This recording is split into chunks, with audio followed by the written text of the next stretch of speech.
오늘 생명의 말씀 누가복음 3장 1절부터 6절 말씀입니다.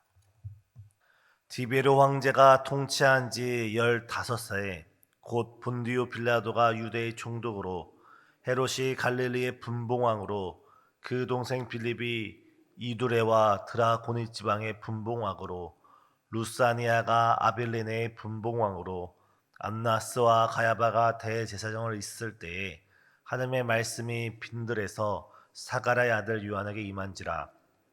요한이 요단강 북은 각처에 와서 죄 사함을 받게 하는 회개세를 전파하니 선지자 이사야의 책에 쓴 바 광야에서 외치는 자의 소리가 있어 이르되 너희는 주의 길을 준비하라. 그의 오실 길을 곧게 하라. 모든 골짜기가 메워지고 모든 산과 작은 산이 낮아지고 굽은 것이 곧아지고 험한 길이 평탄해질 것이요 모든 육체가 하나님의 구원하심을 보리라 함과 같으니라. 아멘. 새벽 예배 나오신 우리 성도님들을 예수님의 이름으로 환영하고 축복합니다. 세상에서 볼 때 크고 중요한 인물들이 있습니다. 세상에서 볼 때 사람들의 주목을 받고 관심을 받고 그 말씀 한마디, 그 행동 하나가 사람들에게 인정을 받는 사람들이 있습니다. 하지만 세상에서 크게 인정을 받는다 할지라도 하나님 앞에선 작은 자, 하나님 앞에서는 무가치한 자들이 있는 반면 세상에서는 주목받지 못하고 세상에선 관심을 받지 못하지만 하나님 앞에서는 하나님께는 큰 사람, 하나님의 큰 사랑을 입는 자들이 있습니다. 바로 오늘 우리가 이 자리에서 예배드릴 때 우리가 세상에서는 주목받지 못한다 할지라도 하나님께서는 이 명절날 가운데 하나님 앞에 나와서 엎드리고 찬양하고 기도하고 우리 하나님을 예배하는 우리 성도님들이야말로 하나님 앞에서 큰 자이고 하나님 앞에서 존귀한 자들이며 하나님께서 귀히 여기시는 하나님의 참 자녀인 줄 믿습니다. 오늘 본문은 구약의 마지막 선지자 말라기, 그 말라기 선지자 이후에 무려 400년 동안 하나님의 음성이 백성들에게 들리지 않았습니다. 400년 동안 하나님께서는 어떤 말씀으로도 어떤 계시로도 자신의 뜻을, 자신의 은혜를 사람들에게 드러내 보이지 않았습니다. 그 긴 역사 가운데 예루살렘 성전은 헤롯 왕에 의해서 아주 화려하게 다시 중건되어져서 거의 다 지어진 무렵이고 그 예루살렘 성전이 있던 예루살렘에는 수많은 제사장들과 서기관들 또한 여러 종교 지도자들이 많았습니다.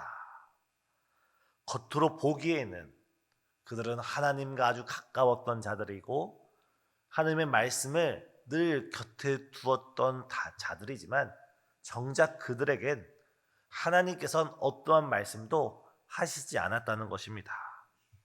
우리 목사님께서 가르쳐 주신 설교 말씀이 기억에 남습니다. 구약의 제사는 무엇입니까? 예루살렘 성전을 중심으로 하나님께 제사 지낼 여러 성도들이 집에서 키우던 양, 집에서 키우던 가축을, 아주 정결한 가축을 예루살렘까지 가지고 올라와야 했습니다. 예루살렘 사는 사람들뿐만 아니라 지방에 흩어져 살던 사람들도 제사를 지내기 위해서 그 가장 귀한 가축을 가지고 예루살렘까지 애지중지 가지고 올라간 다음에 그 짐승을 제사 드리기 전에 제사장으로부터 이 짐승이 정결한 짐승인지 확인받은 다음에 마지막 제사를 지낼 때 자신의 죄를 그 짐승에게 전가시켜서 그 짐승의 핏값으로 인하여 자신은 하나님 앞에서 정결케 되고 그 짐승은 죄의 무거운 책임감으로 죽음을 맞는 것이 구약의 제사였습니다. 이러한 과정을 거칠 때 자신이 키우던 그 짐승을 하나님께 드리면서 자신 대신에 죽는 그 짐승의 모습을 보며 그 제사 지내는 사람들은 마음의 죄의 무거움과 또한 책임감과 하나님 앞에서의 겸허한 마음을 갖게 됩니다. 이 아름다운 구약의 제사가 이 당시 종교 지도자들은 지방에서 가져오는 그 짐승이 아니라 자신들이 예루살렘 성전 근처에 만들어 놓은 그 제물 드릴 짐승을 매매하는 장소를 만들어 놔서 그곳에서 하나님께 제사 드릴 짐승을 매매하게끔 했습니다. 그래서 사람들이 집에서 키우던 가축을 들고 오면 불합격하고 그곳에서 산 짐승이어야 제물로 합당하게 여겨서 그 장사로 인하여서 자신의 주머니를 채우던 사람들이 오늘 본문의 종교 지도자들입니다. 이들은 하나님과 거리상 가까웠고 직분상 가까웠고 삶이 늘 하나님의 성전, 하나님의 말씀과 가까이 있지만 실상 그들의 마음은 하나님과 아주 멀리 떨어진 자들이었습니다. 반면에 하나님께서 400년간의 침묵을 깨고 오늘 누구에게 하나님의 말씀을 주고 계십니까? 누구에게 하나님의 말씀이 아름답게 임하고 있습니까? 바로 빈들에 있던 세례 요한에게. 오늘 본문 2절 하반절을 보면 하나님의 말씀이 빈들에서 사가랴의 아들 요한에게 임한지라. 세례 요한은 어려서부터 광야에서 자라났습니다. 광야에서 성장하면서 늘 하나님의 말씀을 갈급해했고 늘 하나님의 말씀을 사모했던 사람입니다. 이에 하나님께서는 빈들에 있는 세례 요한을 찾아가시고 그에게 말씀을 주시고 그의 갈급한 영혼을 우리 주님께서 흡족하게 하신 줄 믿습니다. 오늘 이 시간 우리가 하나님의 말씀의 갈급함 가운데, 우리가 하나님의 말씀의 목마름 가운데 이 자리에 나와서 우리 주님께 예배드릴 때 하나님 우리 모든 심령 가운데 세례 요한과 같이 하나님의 말씀을, 하나님의 은혜를, 하나님의 뜻을 환히 비춰 보여주실 줄 믿습니다. 오늘 이 시간 말씀에 목마른 자, 은혜를 사모하는 모든 자들마다 한량없이 은혜를 베풀어 주시는 우리 주님을 믿음으로 사모하는 이 아침 되시길 예수님의 이름으로 축복합니다. 오늘 본문 1절과 2절의 말씀을 다시 살펴보면 이 당시 사회적인 배경이 기록되어 있습니다. 디베로 황제가 통치한 지 15해. 이 디베로 황제는 로마의 두 번째 황제입니다. 그리고 우리가 잘 알고 있는 본디오 빌라도가 유대의 총독으로 있고 헤롯 대왕이 이 땅을 다스리던 그 시대에 또한 종교 지도자로는 안나스와 가야바가 있는 그 시대에 정말 사람들이 크다 읽었고 사람들이 중요하다 여기는 그 사람들이 많은 시대에 하나님은 그 사람을 찾아가는 것이 아니라 하나님의 마음에 합한 자, 하나님을 갈급히 사모하는 자를 찾아가는 모습을 우리는 볼 수 있습니다. 우리 하나님께서 말씀하셨습니다. 나를 간절히 찾는 자들이 나를 만날 것이요 나를 가까이 하는 자들을 내가 가까이 하리라. 이 시간 우리가 하나님에 대한 갈급한 심령으로 하나님께 간구할 때, 우리가 믿음으로 하나님을 가까이 할 때 주님께서 우리를 가까이 하여 주시고 우리를 품어주시고 우리를 만나 주실 줄 믿습니다. 이때 세례 요한은 이 앞서 언급된 사람들보다 세상적 부유는 없을지라도 세상적 풍요로움과 권력과 명예와 그런 명성은 없을지라도 이 세례 요한에게 하나님의 말씀이 임할 때에, 하나님의 말씀이 주어질 때 이 세례 요한은 그 앞선 어떤 사람들보다도 더 귀하고 거룩하게 하나님의 선지자로서 쓰임받을 수 있었습니다. 돈이 소중하고 물질이 소중하지만 그 물질이 우리의 인생의 가치를 결정짓지 못합니다. 사회적 신분과 명예도 매우 소중하지만 그것이 우리의 존재 자체를 결정짓지 못합니다.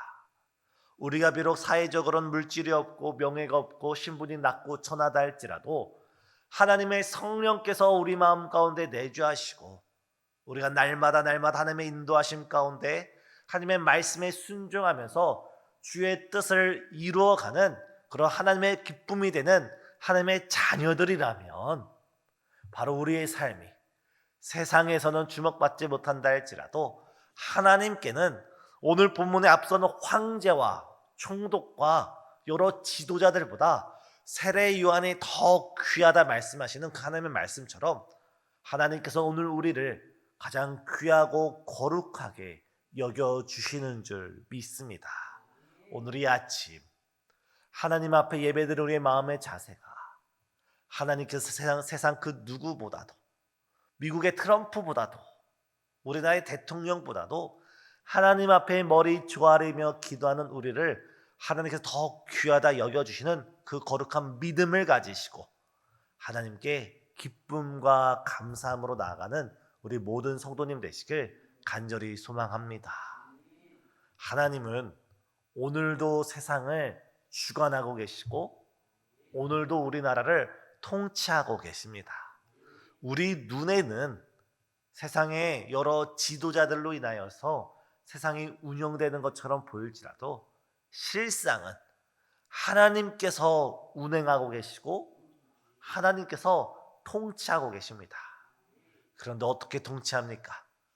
하나님께서 택하신 하나님의 자녀들이 하나님의 전에 나와서 무릎 꿇어 엎드릴 때 이 나라를 위하여 기도하고 이 민족을 위하여 기도할 때 하나님께서 우리의 기도를 들으시고 이 나라를 하나님의 나라로 인도해 가실 줄 믿습니다.